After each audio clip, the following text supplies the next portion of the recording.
여호와 하나님께서 우리의 목자이심을 믿습니다. 한번 옆에 계신 분, 앞에 계신 분 인사할까요? 예수님이 목자이십니다.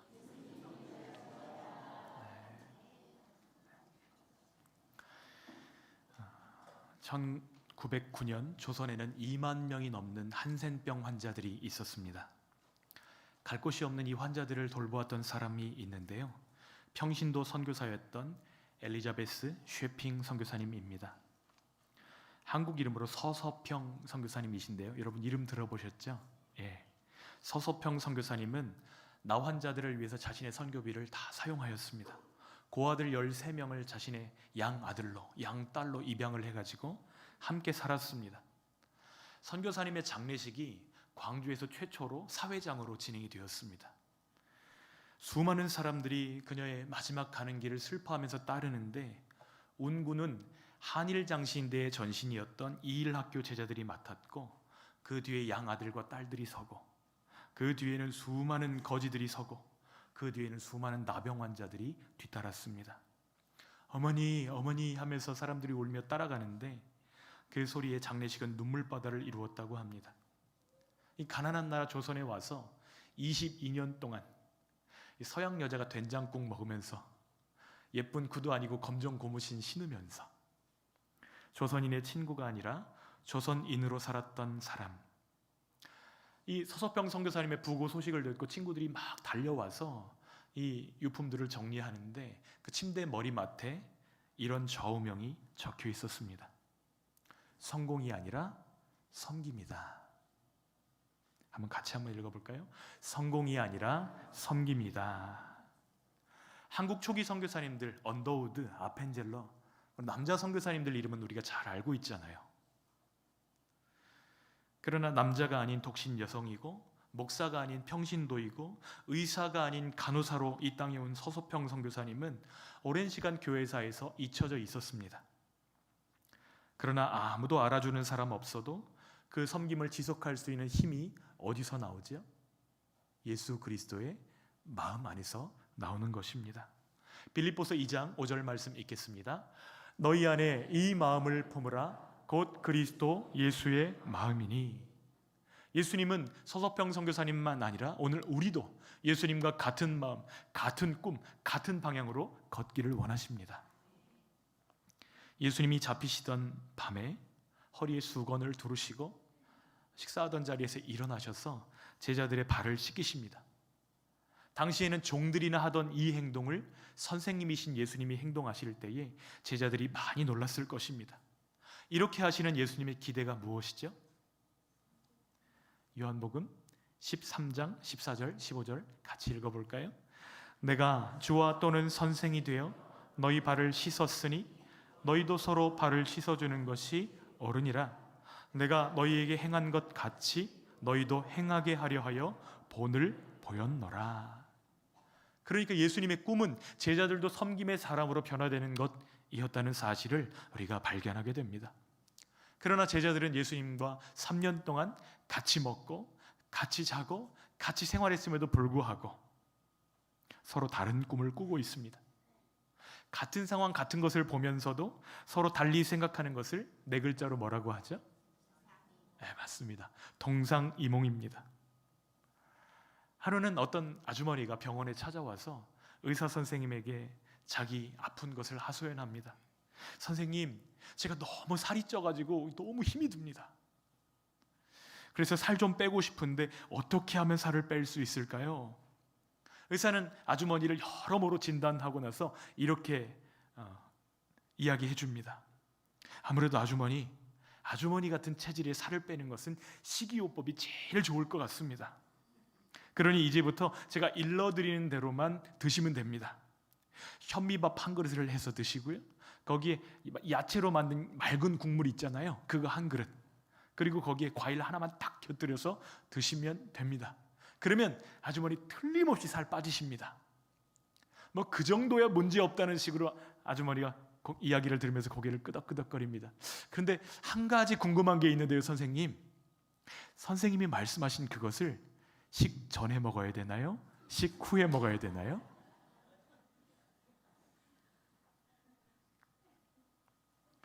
동상 이몽입니다. 본문에 나타나 있는 제자들의 모습이 이 아주머니의 모습과 너무나 비슷합니다. 예수님과 제자들은 같은 길을 걷고 있지만 서로 다른 꿈을 꾸고 있습니다. 예수님은 그 제자들에게 나는 이제 예루살렘에 올라가며 십자가의 길, 고난의 길, 죽임당하는 길을 가게 될 거야 말씀하시는데, 제자들은 그 이야기를 듣지도 못한 사람처럼 누가 크냐? 예수님이 정권 잡으시면 오른쪽엔 누가 앉고 왼쪽에는 누가 앉고 누가 좋은 자리 차지할 것이냐, 이것 때문에 다투고 있습니다. 다른 꿈을 꾸고 다른 곳을 보고 있으니 예수님의 음성이 들리지가 않는 것이죠. 예수님이 지금 가야 되시는 그 길, 죽으시고 구원하시는 그 길도 보이지 않는 것입니다. 어떻게 하면 예수님과 동상이몽의 삶이 아니라 동상동몽의 삶을 살아갈 수 있을까요? 주님은 우리에게 말씀하십니다. 성공이 아니라 섬김이다. 예수님은 다시 한번 제자들에게 이 땅에 오신 이유를 밝히십니다. 31절, 32절 말씀이 있겠습니다. 이는 제자들을 가르치시며 또 인자가 사람들의 손에 넘겨져 죽임을 당하고 죽은 지 3일 만에 살아나리라는 것을 말씀하셨기 때문이더라. 그러나 제자들은 이 말씀을 깨닫지 못하고 묻기도 두려워하더라. 마가복음에서는 이 예루살렘으로 올라가는 길을 한 번만 기록하고 있습니다.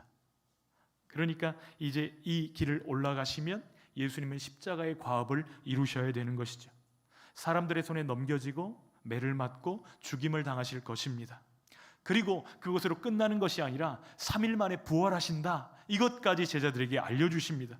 그런데 이 말씀을 듣는 제자들의 반응이 어떠했죠? 제자들은 예수님의 말씀을 깨닫지도 못하고 묻기도 두려워합니다. 제가 학생들을 가르칠 때, 수업을 마칠 때쯤에 항상 묻는 것이 있습니다. 여러분, 질문 있는 사람 손 들어보세요. 그러면 손 드는 사람이 지금처럼 아무도 없잖아요. 지금 오준 집사님이 잠깐 드셨는데, 손 드는 사람이 아무도 없으면 딱 두 가지입니다. 강의가 좋아서 사람들이 다 이해를 했던지, 아니면 처음부터 끝까지 이해되는 게 하나도 없어서 뭘 물어야 될지 가늠이 되지 않든지, 두 가지 중에 하나입니다. 지금 제자들의 상황은 어떤 상황이죠? 첫 번째인가요? 두 번째인가요? 지금 예수님이 뭐라고 말씀하시는지 이해를 못하는 거예요. 전혀 깨닫지 못하고 있습니다. 예수님은 앞서서도 자신이 죽으시고 이렇게 고난당하실 것을 말씀하셨어요. 그런데 그때에 예수님의 수제자였던 베드로가 앞으로 나서면서 주여 그리 마옵소서, 이 일이 절대로 예수님께 일어나면 안 됩니다, 예수님을 항변하고 붙잡고 가로막는 모습들을 보게 됩니다. 그때 예수님이 베드로를 크게 책망하십니다. 뭐라고 책망하셨죠? 사탄아, 내 뒤로 물러가라, 너는 나를 넘어지게 하는 자로다, 이렇게 말씀하십니다. 예수님은 고난과 죽음을 하나님의 일로 정의하시면서 그것을 가로막는 베드로의 일을 사람의 일이라고 책망하십니다. 하나님의 일은 날마다 자기를 부인하고 자기 십자가를 지고 예수님을 따라가는 섬김의 길인 줄 믿습니다. 그러나 사람의 일은 자기를 높이고 세상적인 부와 성취를 향해 걸어가는 성공의 길입니다. 설교를 준비하면서 드라마의 한 장면이 생각났습니다. 여러분도 잘 아시는 드라마일 텐데요, 아들이 제한된 시간 안에 수학 문제를 풀지를 못하자 아빠가 아끼는 피라미드 앞에 무릎을 탁 꿇혀놓고 이렇게 귀에다 대고 속삭입니다. 내가 아니라 내 아들이 바로 여기, 피라미드 꼭대기를 딱 가르치면서 바로 여기까지 올라가게 만들겠다고. 아빠가 못할 것 같아? 이미 아빠가 기반을 다 닦아놨잖아. 네가 조금만 더 힘을 내면 꼭대기까지 순탄하게 올라갈 수 있어. 우리 아들 할 수 있지? 보기만 해도 숨 막히는 광경입니다. 그런데 현실은 이거보다 덜할까요? 더할까요? 더합니다. 그러니까 고등학교 시험 문제가 유출되는 사건, 사고가 발생하는 것이죠. 그 아이들이 돈 주고 그렇게 유출했을까요? 그런 거 아니잖아요. 사람들이 꾸는 꿈이 무엇입니까? 올라가는 거예요. 수단과 방법을 가리지 않고 올라가는 것입니다. 그러나 예수님의 꿈은 낮아지는 것입니다. 죽기까지 낮아지심으로 우리에게 생명과 구원을 주시고 하나님의 백성 삼으시는 것이 예수님의 꿈인 줄 믿습니다. 가장 높으신 하나님의 아들이 가장 낮은 우리를 구원하시기 위해 이 땅에 오셨다. 죽기까지 낮아지셨다. 여러분, 이것을 믿으십니까? 그런데 오늘날 교회 안에서도 얼마나 많은 사람들이 예수님과 다른 꿈을 꾸는지 모릅니다. 인정받기 원해요. 칭찬받기 원합니다. 그런데 다른 사람이 칭찬받는 것은 견디지 못합니다. 누가 조금이라도 칭찬받는가 싶으면 깎아내려야 직성이 풀립니다. 그 칭찬과 영광이 다른 사람을 향하는 것을 견디지 못하기 때문입니다. 지금 다른 사람 이야기하는 거 아니에요. 제 이야기입니다. 제가 얼마나 질투가 강한지 다른 사람이 칭찬받는 걸 견디지 못하더라고요. 조금만 깊이 들여다보면 갈등과 다툼의 뿌리에는 영적인 교만이 자리 잡고 있다는 것을 발견하게 됩니다. 교회 안에 제자들이 막 싸우고 있는데 전도가 되겠어요? 사람들이 교회에 오겠어요? 그러니까 세상 사람들이 교회 다니는 사람들한테 너나 잘하세요 이렇게 얘기하는 것이죠.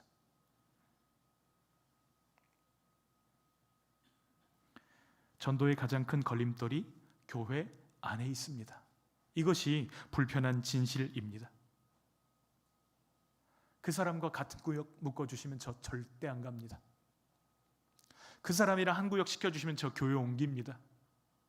연초면 항상 듣는 이야기예요.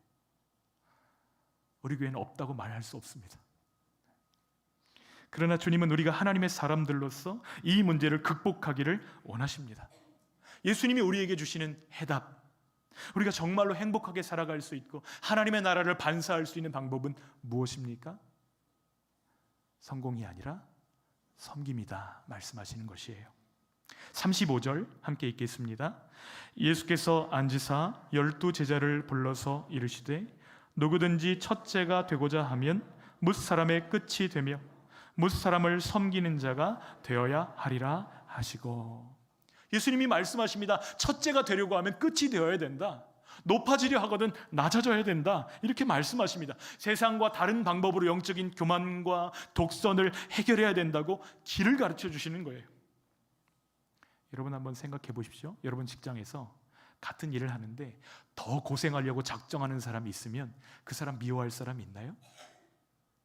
똑같은 일을 하는데 고생은 똑같이 하는데 덜 주목받고 덜 인정받는 자리를 항상 선택하는 사람이 있다면 그 사람 미워할 사람이 있을까요? 아마도 그렇게 우리가 선택할 수만 있다면 우리가 가는 곳마다 갈등들이 줄어들게 될 것입니다. 물이 높은 곳에서 낮은 곳으로 떨어질 때 에너지가 발생하듯이 그가 가는 곳에는 평화가 깃들게 될 것입니다.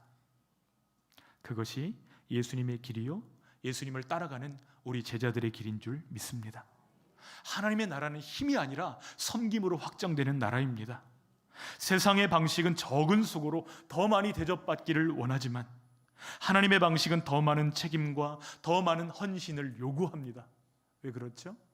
서로 짐을 짐으로 그리스도의 법을 성취할 수 있기 때문입니다. 서로 짐을 지는 사람들이 많은 공동체일수록 그 공동체는 그 가는 모임에 가는 발걸음이 어떨까요?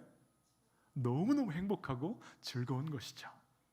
우리 교회는 가장 더러운 변기 청소를 중직자들이 감당합니다. 하나님이 어떤 표정을 지으실까요? 많이 좋아하실 거예요. 더 힘들고 더 더럽고 더 어려운 일들을 제게 달라고 기도하고 결단하고 선택하시는 저와 여러분 되시기를 부탁드립니다. 누군가를 도와야 된다면 결코 나에게 되갚을 수 없는 사람, 나의 도움을 받는 것으로 고마워할 뿐 내게 갚을 수 없는 사람들에게 사랑을 나눠주십시오. 그것이 천국에서 큰 자의 삶이기 때문입니다. 예수님과 같은 방향을 바라보고 같은 곳으로 걸어가고 같이 발 맞추어 걸어갈 때 우리는 행복할 것입니다. 여러분, 끌려가는 사람이 행복할까요? 팔짱 끼고 가는 사람이 행복할까요? 네, 그렇게 하시기를 부탁드립니다. 자동차에는 바퀴가 4개가 있습니다. 근데 이 4개의 바퀴가 수직과 수평이 딱 맞으면 운전하는 것이 즐겁습니다. 핸들에서 손을 떼도 차가 똑바로 갑니다. 그런데 이 바퀴가 틀어지면 어떻게 되죠? 핸들에서 손을 놓으면 틀어진 쪽으로 차가 쏠리기 시작합니다. 이 바퀴가 틀어져 있으면요, 밟으면 밟을수록 소리가 많이 납니다. 우웅 하는 소리가 나고요. 그러면 타이어가 훨씬 더 빨리 닳아집니다. 마모 속도가 훨씬 빨라요. 기름값은 어떻게 될까요? 더 많이 듭니다. 운전이 힘들어지는 것이죠. 여러분, 이럴 때 어떻게 해야 되죠?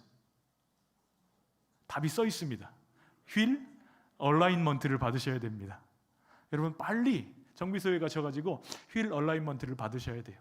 타이어가 한쪽만 막 닳아지고 있을 때 그냥 두지 마시고 얼라인먼트를 받으십시오. 받으면 어떻게 되죠? 수직과 수평이 딱 기계로 맞춰주고 나면 그 다음에는 차 가속 페달을 밟아도 소리가 덜 납니다. 타이어도 훨씬 적게 닳아집니다.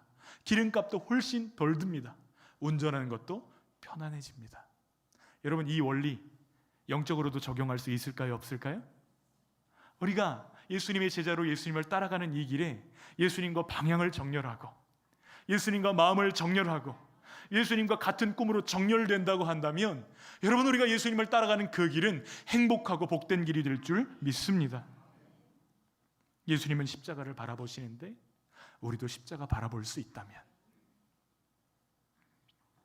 그러나 반대로 함께 걷지만 다른 꿈을 꿀 때에 그 걸음은, 그 동행은 행복할 수 없는 것이죠. 그래서 예수님은 이 마지막 순간에 제자들 가운데 어린아이 하나를 데려다가 가운데 딱 세우시면서 제자들에게 말씀하십니다. 36절, 37절 읽겠습니다. 어린아이 하나를 데려다가 그들 가운데 세우시고 안으시며 제자들에게 이르시되 누구든지 내 이름으로 이런 어린아이 하나를 영접하면 곧 나를 영접함이요 누구든지 나를 영접하면 나를 영접함이 아니요 나를 보내신 이를 영접함이니라. 아멘. 예수님 당시의 어린아이들의 사회적 지위는 어느 정도였을까요? 여자와 아이는 수에 넣지도 않았습니다. 노예보다 바로 위의 단계가 어린이였어요. 요즘은 어린이들이 상전입니다. 애들이 타고 다니는 유모차가 중고차 한 대 값보다 더 나가는 것도 있더라고요. 아이들이 다 집집마다 왕자님, 공주님입니다.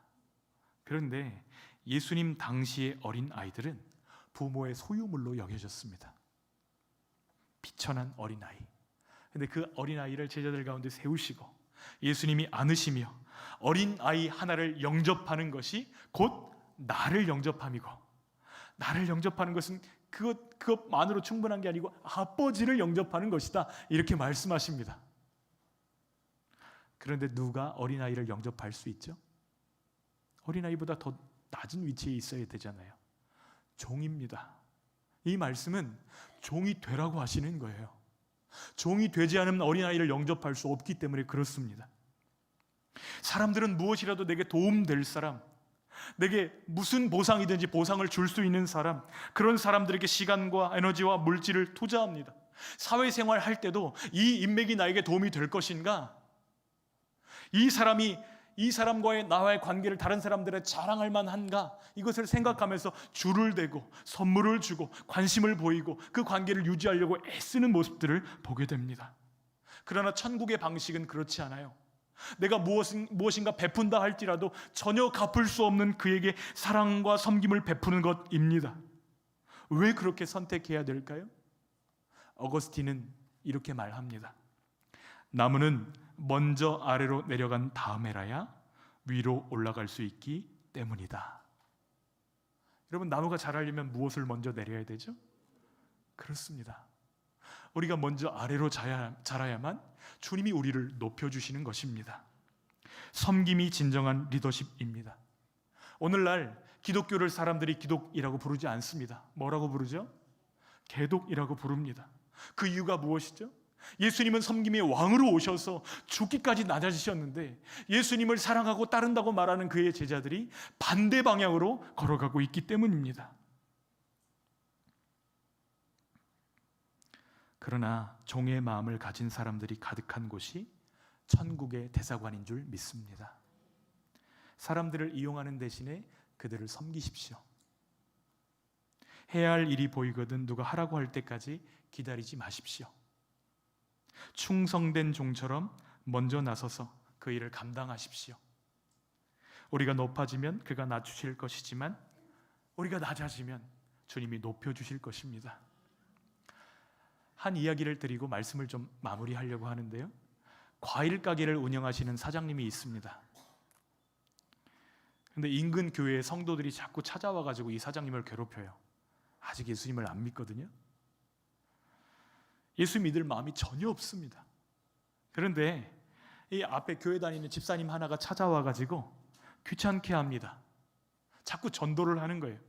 근데 신기한 장면이 무엇이냐면 전도하면서 과일을 고르는데 다른 사람들 같으면 때깔나고 빛나고 좋고 예쁘고 맛있어 보이는 것들을 먼저 고르는데 이 집사님은 흠있고 좀 작고 뭔가 부족한 것들을 골라 담는 것이에요.